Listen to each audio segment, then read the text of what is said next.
আসসালামু আলাইকুম আরহামতুল্লাহি আবরাকাতুহু। প্রিয় ভিউয়ার, আশা করি সকলে ভালো আছেন।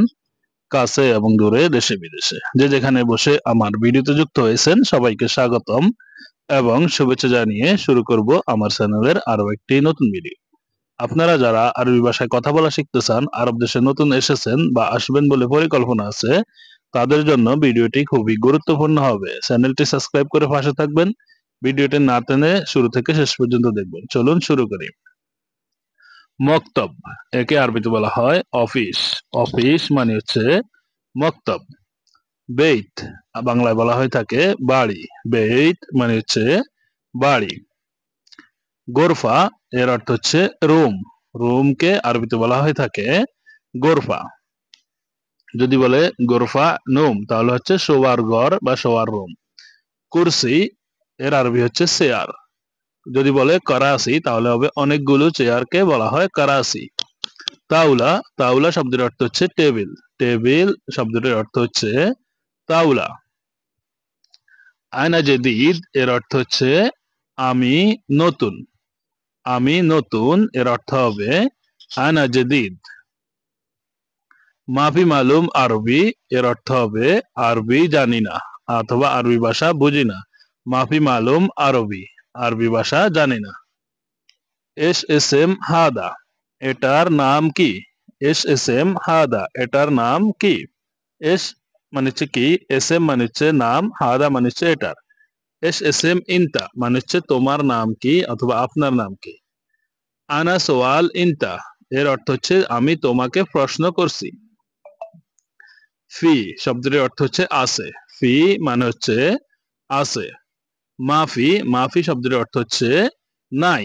নাই মানে হচ্ছে মাফি। জিয়াদা, জিয়াদা শব্দের অর্থ হচ্ছে বেশি। বেশি মানে হচ্ছে জিয়াদা। গেলিল, গেলিল শব্দের অর্থ হচ্ছে অল্প। অল্প মানে হচ্ছে গেলিল। সোয়াইয়া শব্দের অর্থ হচ্ছে একটু। একটু মানে হচ্ছে সোয়াই। শিল, শিল শব্দের অর্থ হচ্ছে নিন অথবা নাও। শিল, নিন বা নাওকে বলা হয়ে থাকে শিল। আতি, আতি শব্দের অর্থ হচ্ছে দাও। দাও মানে হচ্ছে আতি। জীব, জীব শব্দের অর্থ হচ্ছে নিয়ে আসো। নিয়ে আসো অথবা নিয়ে আসুন এর অর্থ হচ্ছে জীব। সৌই মানে হচ্ছে করা। গোল, গোল শব্দের অর্থ হচ্ছে বলা বা বলুন। মুখ মাফি, এর অর্থ হচ্ছে বোকা বা বুদ্ধিহীন। বোকা বা বুদ্ধিহীনদেরকে বলা হয়ে থাকে মুখ মাফি। গির গির করা, এর অর্থ হচ্ছে পেঁচাল করা বা বক বক করাকে বলা হয়ে থাকে গির গির করা। উস্কুত, উস্কুত শব্দের অর্থ হচ্ছে চুপ করা বা চুপ থাকা। উস্কুত। মশগুল, মশগুল শব্দের অর্থ হচ্ছে ব্যস্ত। ফাদি, ফাদি শব্দের অর্থ হচ্ছে ফ্রি অথবা ফ্রি থাকা বা খালি থাকা বা অবসর থাকা। কোনো কিছু যদি খালি হয়, যেমন এই রুমটা খালি, তাহলে বলতে পারেন হাদা গরফা ফাদি, মানে হচ্ছে এই রুমটি খালি আছে, এই জিনিসটা খালি আছে। হাদা বর্মিল ফাদি মানে এই ড্রামটা খালি আছে।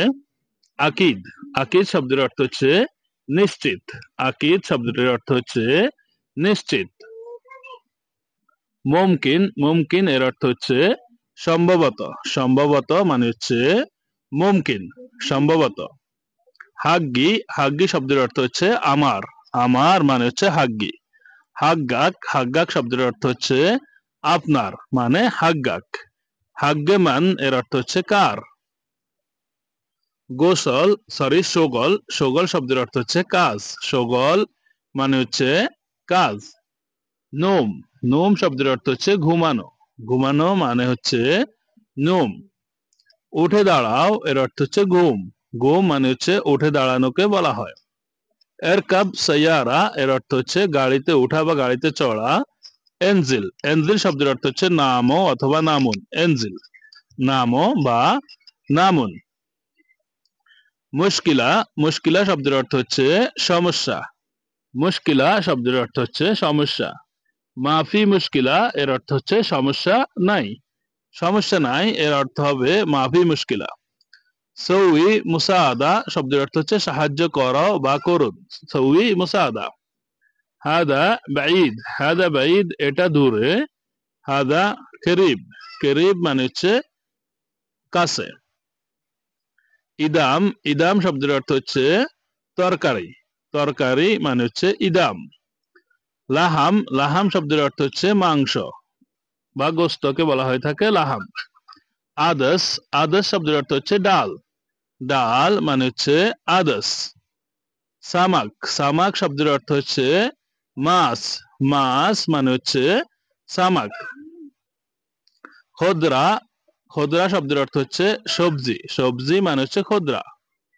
ফতুর ফতুর শব্দের অর্থ হচ্ছে নাস্তা, নাস্তা মানে হচ্ছে ফতুর। গাদা গাদা শব্দের অর্থ হচ্ছে দুপুরের খাবার, দুপুরের খাবারকে আরবিতে বলা হয় গাদা। আশা আশা শব্দের অর্থ হচ্ছে রাতের খাবার, রাতের খাবার মানে হচ্ছে আশা। আরোজ আরোজ শব্দের অর্থ হচ্ছে ভাত, আরোজ মানে হচ্ছে ভাত। খবুজ খবুজ শব্দের অর্থ হচ্ছে রুটি। দররাজা দররাজা শব্দের অর্থ হচ্ছে সাইকেল, দররাজা হাওয়াইয়া বলে থাকে অনেকে সাইকেলকে দররাজা। আরবানা আরবানা শব্দের অর্থ হচ্ছে ট্রলি, ট্রলিকে আরবিতে বলা হয় আরবানা। মুখনেসা অথবা মুখাম্মা এর অর্থ হচ্ছে ঝাড়ু, মুখনেসা বা মুখাম্মা মানে হচ্ছে ঝাড়ু। কোরেক কোরেক শব্দের অর্থ হচ্ছে বেলচা, বেলচা মানে হচ্ছে কোরেক। আসায়া শব্দের অর্থ হচ্ছে লাঠি, লাঠি মানে হচ্ছে আসায়া। মাজরা মাজরা মানে হচ্ছে ক্ষেত অথবা খামারকে বলা হয়ে থাকে মাজরা। মাজারি শব্দের অর্থ হচ্ছে কৃষক, কৃষককে আরবিতে বলা হয় মাজারি। হাম্মাল হাম্মাল শব্দের অর্থ হচ্ছে কুলি, কুলিকে আরবিতে বলা হয়ে থাকে হাম্মাল। খাদ্দামা খাদ্দামা শব্দের অর্থ হচ্ছে কাজের লোক, কাজের লোককে আরবিতে বলা হয় খাদ্দামা। কাজের মহিলা এর অর্থ হচ্ছে খাদ্দামা। আর সওয়াক শব্দের অর্থ হচ্ছে ড্রাইভার, ড্রাইভার মানে হচ্ছে সোয়াক। তো বন্ধুরা আশা করি ভিডিওটি আপনাদের ভালো লেগেছে। ভিডিওটি কেমন হয়েছে কেমন লেগেছে সেটা অবশ্যই কমেন্ট বক্সে কমেন্ট করে জানাতে ভুলবেন না। বন্ধুদের মাঝে ভিডিওটি শেয়ার করবেন যাতে করে আপনার বন্ধুরাও ভিডিওটি দেখে শিখতে পারে। আল্লাহ হাফেজ, আসসালামু আলাইকুম।